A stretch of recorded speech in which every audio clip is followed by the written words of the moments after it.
What's up guys, welcome back to the channel. Ivan here, and in today's video we'll be having a look at a watch from what is probably one of the most hated and laughed at watch brands on the internet, which is Invicta. And I understand why. Most of their models weigh half a kilo and look absolutely ridiculous.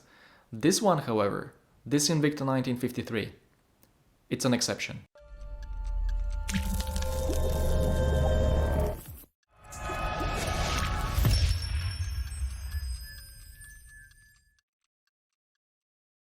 This watch is an homage of the original Rolex Submariner from 1953, and believe it or not, it's selling very well. In fact, the all-black model, which is the one the Vintage Pro Diver collection started with a year ago, is sold out everywhere.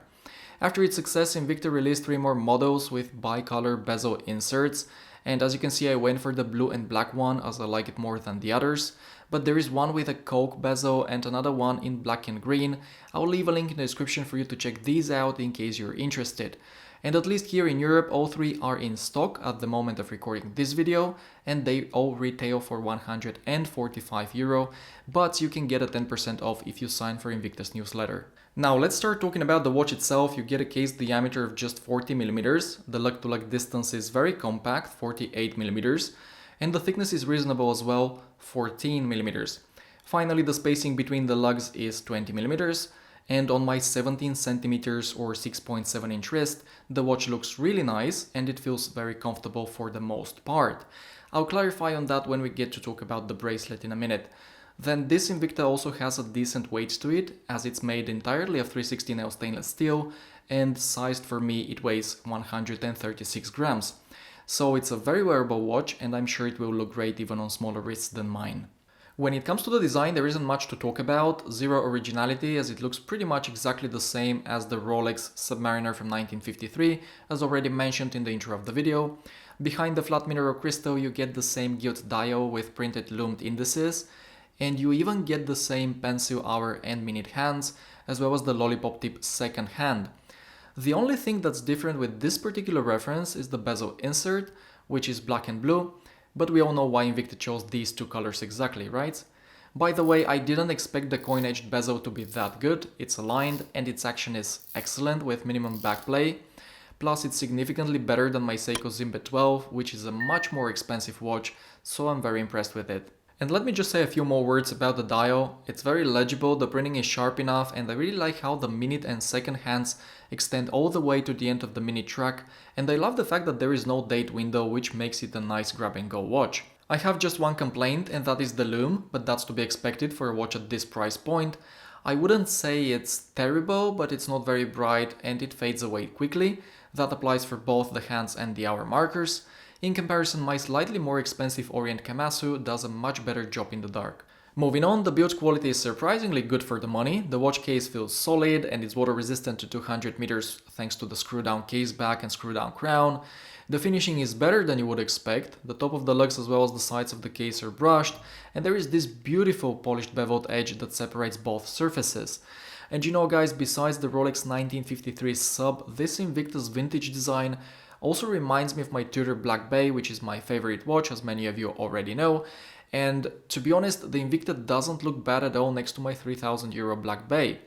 When you hold both watches, you can obviously tell that the Tudor is miles ahead in terms of quality, but if you're looking for something affordable that shares the same design language, this Invicta 1953 is not a bad choice. And attention guys, you don't get any unnecessary branding with this one. It doesn't say Invicta on the sides, just on the dial, on the case back and on the clasp. And you would be happy to know that the logo isn't stamped or engraved everywhere, only the crown is signed with it.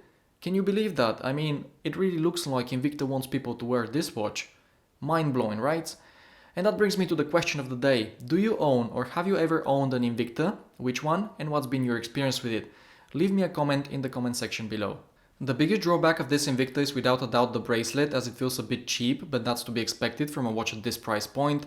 The end links are hollow, however you wouldn't be able to tell so unless you flip the watch over. What's nice to see here is that the middle links of the end links are inverted, so the watch wears true to its 48mm lug to lug. Then the individual links are joined together by push pins, which is okay. In fact, the bracelet was very easy to resize and I had to remove only 3 links to get a good fit for my wrist. The clasp is pretty bad though. It's made of pressed metal, but it has 4 micro adjustment points, And remember that earlier I said the bracelet is comfortable for the most part?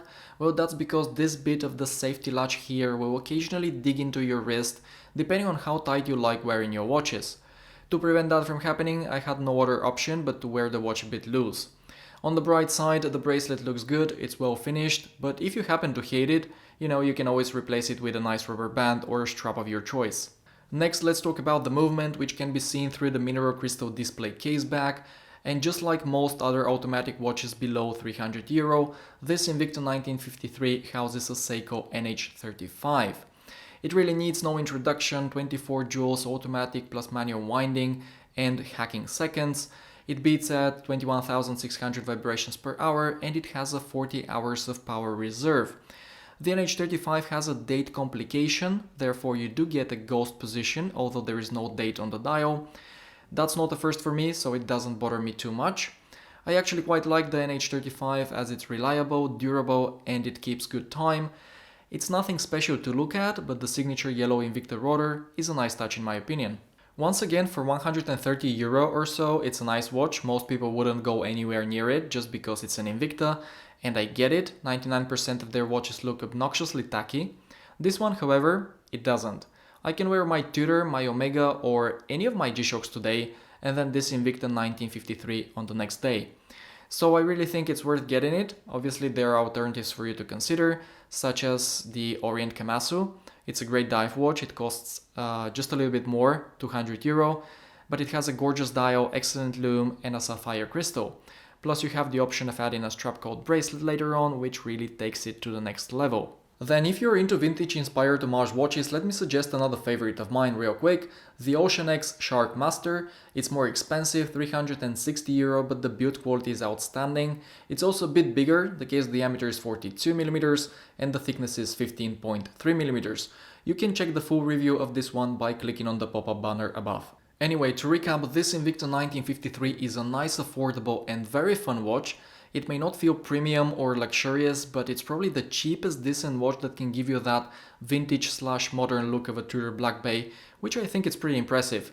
I've had it just for a week, so it's a bit early to draw any final conclusions, but so far I'm enjoying it very much and mine doesn't seem to have any quality control issues. And trust me, posting photos of it next to my Tudor on Facebook groups has been a lot of fun. That's the end of the video. If you've enjoyed it, give it a thumbs up and subscribe if you haven't already, so that you don't miss any of my future content. Any questions you may have, leave me a comment and I'll get back to you as soon as possible. Thanks for watching everyone, take care and I'll see you in the next one.